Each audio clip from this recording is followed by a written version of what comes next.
প্রিয় দেশবাসী, আজ বাংলাদেশ একটি গভীর সংকটময় মুহূর্তের মধ্য দিয়ে যাচ্ছে।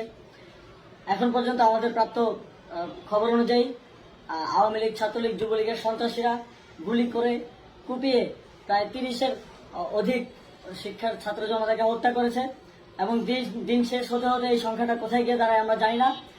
এরই প্রেক্ষিতে আমরা একটি সিদ্ধান্ত নিয়েছি, আমাদের একটি জরুরি সিদ্ধান্ত মোতাবেক আমাদের যে 6 তারিখের যে লং মার্চ টু ঢাকা কর্মসূচি ছিল সেটাকে আমরা একদিন এগিয়ে নিয়ে এসেছি।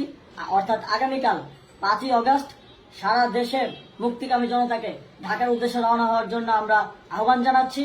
যারা পারবেন, যাদের পক্ষে সম্ভব হবে, আজ রাতেই আপনারা ঢাকার উদ্দেশ্যে রওনা হয়ে যান। আমরা আগামীকাল সারা দেশের মুক্তিকামী জনতাকে ঢাকায় আসার আহ্বান জানাচ্ছি। বিশেষ করে ঢাকার আশেপাশে যে জেলাগুলো আছে, আপনারা দায়িত্ব নিয়ে মসজিদের মাইকে ঘোষণা দিয়ে যাদেরকে পাবেন সবাইকে নিয়ে ঢাকার উদ্দেশ্যে রওনা হন। এই লড়াই আমাদের জন্য একটি চূড়ান্ত লড়াই।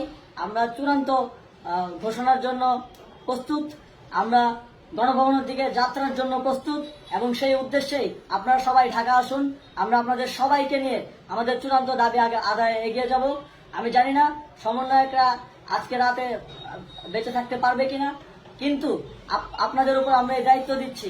আপনারা সবাই নিজ দায়িত্বে ঢাকায় আসবেন আগামীকাল এবং পরশু পরিস্থিতি বিবেচনা করে পরশু গণভবনের দিকে 4 দিক থেকে আমরা রওনা হব।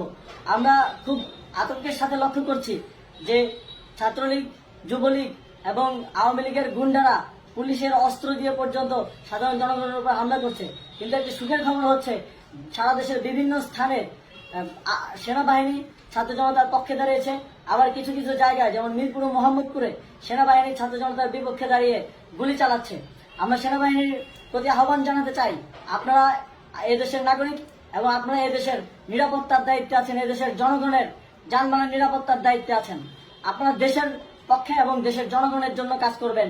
কোনো খুনি সরকারের জন্য, কোনো খুনি রাজনৈতিক দলের জন্য কাজ করবেন না। এটি এদেশের জনগণ আপনাদের থেকে প্রত্যাশা করে। আমাদের এই আন্দোলনে সম্পূর্ণ সমর্থন দিয়ে হয় নিরপেক্ষ থাকুন, অথবা এই খুনি বাহিনীকে, সরকারের খুনি বাহিনীকে প্রতিহত করুন, তাদেরকে যথাযথ শাস্তির আওতায় নিয়ে আসুন। যেই কারফিউ সরকারের পক্ষ থেকে ঘোষণা করা হয়েছে, আমরা স্পষ্টভাবে বলতে চাই, সেনাবাহিনী এই ধরনের কোনো কারফিউ বাস্তবায়নের জন্য মাঠে না নামে।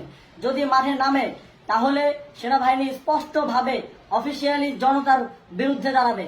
আমরা চাই না সরকারের এই ষড়যন্ত্র সেনাবাহিনী পাদিক।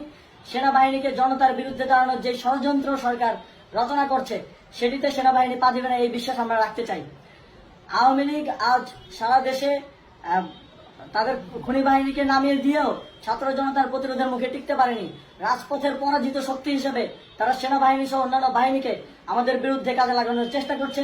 এই চেষ্টাকে, এই ষড়যন্ত্রকে ব্যর্থ করতে হবে এবং আগামীকাল সারা দেশে মসজিদে মসজিদে ঘোষণা দিয়ে ঢাকার উদ্দেশ্যে আপনারা রওনা হন। প্রত্যেকটি পরিবার থেকে অন্তত পক্ষে একজনকে ঢাকার উদ্দেশ্যে রওনা করে দিন, এই ইতিহাসের সাক্ষী হতে, একটি নতুন বাংলাদেশের অভ্যুদয় ঘটানোর একজন কর্মী হতে।